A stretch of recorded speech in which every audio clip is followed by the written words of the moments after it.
Quando as pessoas descobrem que eu vivo sem endereço fixo há quase 3 anos, normalmente imaginam que um dia eu acordei, botei tudo numa mala e fui embora. Mas a verdade é bem diferente. A minha vida nômade não começou quando eu entrei no ônibus naquela rodoviária em Porto Alegre. Ela começou mais ou menos 5 anos antes, no meio de problemas familiares, perdas, doenças, planilhas e decisões bem difíceis. A maioria das pessoas acredita que para você virar um nômade digital, você precisa ganhar rios de dinheiro ou achar uma forma mágica de enriquecimento rápido. Hoje eu vou te mostrar porque isso não é verdade. Porque a decisão que realmente mudou o meu jogo não foi a viagem em si, foi aprender a gerenciar recursos escassos, especialmente sob pressão. No final desse vídeo, eu vou te mostrar o único critério prático que eu usei para decidir o dia exato em que eu estava pronto para sair. E não é nenhum número, nenhum saldo de conta bancária, não é a idade e provavelmente não é nada do que você está pensando. Então, nesse vídeo eu vou te mostrar como um choque financeiro familiar mudou completamente a minha relação com o dinheiro, de onde veio o sistema de organização operacional que eu uso até hoje na estrada, como eu passei mais de 5 anos estruturando e administrando o patrimônio e o fator exato que nenhuma planilha prevê e resolve, que me fez finalmente deixar Porto Alegre. Em 2017, a minha mãe adoece e eu tenho que retornar para Porto Alegre. Eu não era um nômade, mas eu sempre viajei bastante, tanto para estudar como por questões de trabalho. E quando ela adoeceu, eu não estava morando em Porto Alegre. Quando eu retorno, eu tomo consciência do caos financeiro que a minha mãe havia produzido nas finanças da família. Além desse caos, o que já estava ruim devido à má gestão dela, acaba ficando pior por conta de internação, gastos com a doença, despesas inesperadas e nesse momento o patrimônio ele vai sendo consumido rapidamente. E foi a primeira vez que eu identifiquei algo muito interessante que a maioria das pessoas entende muito tarde. Você pode trabalhar por décadas e décadas, mas sem uma organização financeira e sem uma blindagem de patrimônio, tudo pode desaparecer em questão de meses. E foi basicamente o que aconteceu com a minha família. No fim, eu consegui salvar algum valor. Não era uma fortuna para grandes investimentos, mas era o capital necessário para eu aprender a não perder mais. Então, nessa época, eu também fui para os aplicativos, rodava o Uber nas madrugadas, até para custear o tratamento dela, e retomei o estudo de investimentos, seja fundos imobiliários, mercado de ações, renda fixa e afins. E foi ali que eu entendi que eu não estava tentando aprender a ganhar muito dinheiro de forma muito rápida. Eu estava aprendendo a proteger recursos. E dessa situação me vem até uma pergunta que eu geralmente faço para as pessoas quando elas vêm me questionar sobre investimentos. Você já passou por alguma reviravolta familiar, ou de saúde, ou de negócios, que te fez perceber que o tamanho do teu salário ou a quantidade de recursos que tu tem, na realidade não importa. Se você não souber proteger o que entra, existe um ponto importante aqui. Eu nunca me considerei um especialista de mercado, nem um grande operador. Na realidade, eu sou um bom analista técnico e um operador mediano. E a minha formação original é em música. Mas eu passei bastante tempo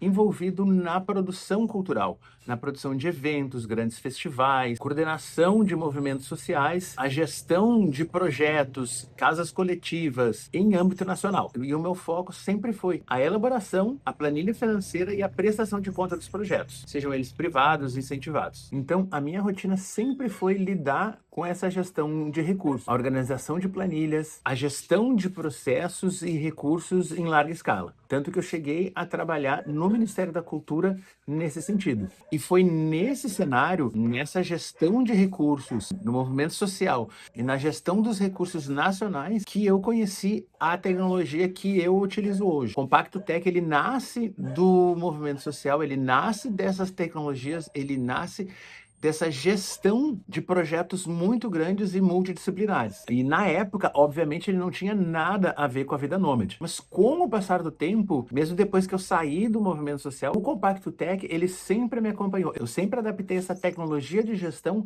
em tudo o que eu fiz depois, inclusive na gestão da doença da minha mãe, da gestão financeira da família. Então, quando eu fui para a estrada, eu notei que eu poderia adaptar toda essa tecnologia, todo esse know-how, esse conhecimento prévio que eu já tinha, fazer essa adaptação ao novo estilo de vida. Então, hoje, o meu tech que eu uso, eu não inventei ele do nada.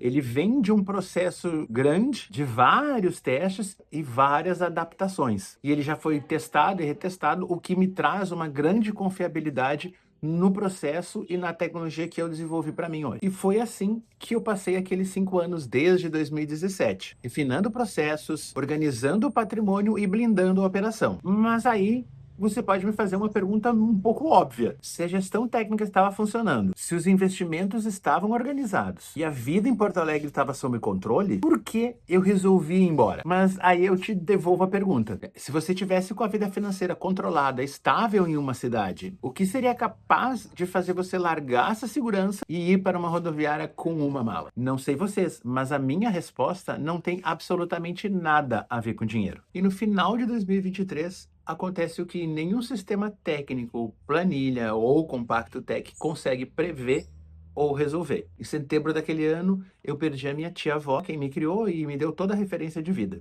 Nesse meio, eu entrei num relacionamento que terminou um pouco tempo depois, também foi um horror.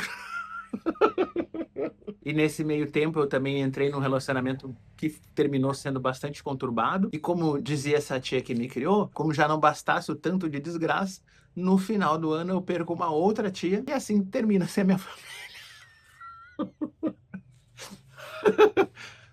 No final do ano eu perco uma outra tia que eu cuidava e por fim eu acabei ficando sozinho. Então meio que de uma hora para outra eu estava assim, sozinho, sem aquela estrutura familiar que eu dispunha durante décadas. E aí eu me recordo de uma noite específica. Não havia conseguido dormir, fui para a sala do meu apartamento, sentado no escuro, uma garrafa de uísque na mão.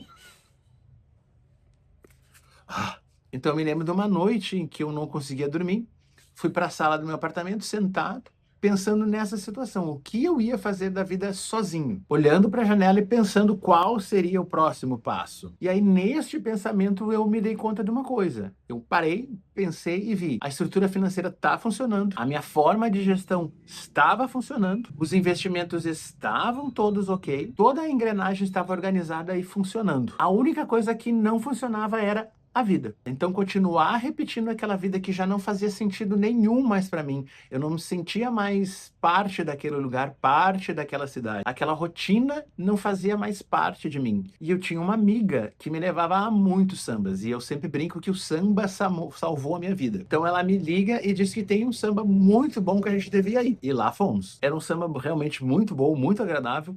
O bar tinha uma temática toda de matriz africana e eu estava lá na minha depressão, sentindo sozinho, e vejo todo mundo e aquele samba, as músicas, as pessoas felizes vivendo. Eu olho para aquela cena, eu olho para aquelas pessoas e aí eu entendo que a vida precisa ser vivida.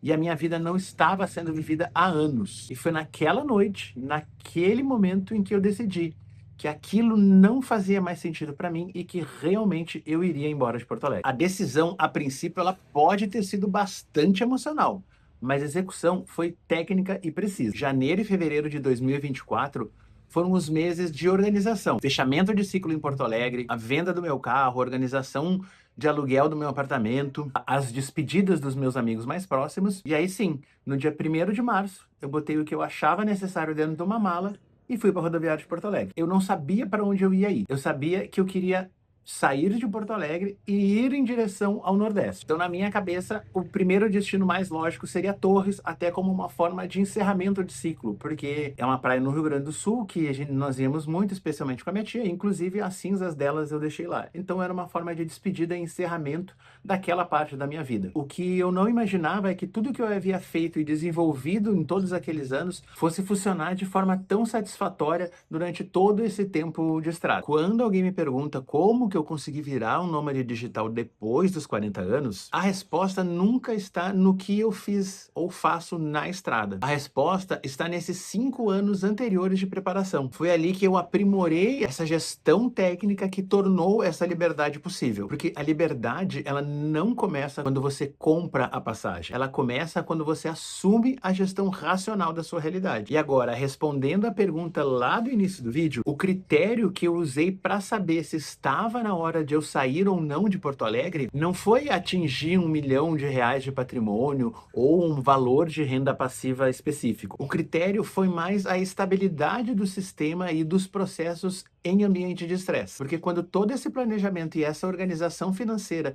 funcionou no meio do caos de doença, internação hospitalar, o Uber, planilhas, tudo isso funcionando de forma aceitável, eu entendia que aquilo poderia ser replicado de qualquer forma, em qualquer lugar. Mas de qualquer forma, ainda falta responder uma pergunta que a maioria das pessoas sempre me faz. Se eu não tenho um emprego tradicional, se eu não vivo de vender curso na internet, e já que eu vivo viajando pelo país, de onde vem o dinheiro que sustenta essa estrutura na prática? Mas isso é um tema para um próximo vídeo. Enquanto isso, me responde uma coisa. Se você tivesse aí uns 5 anos para planejar uma mudança radical na sua vida, qual seria a prioridade número 1 hoje? Construir patrimônio? Criar novas fontes de renda? Aprender uma habilidade técnica nova? Ou organizar melhor os recursos que você tem em mãos? Deixa a sua resposta aqui nos comentários. E se você gostou desse vídeo, não esqueça de curtir, se inscrever no canal.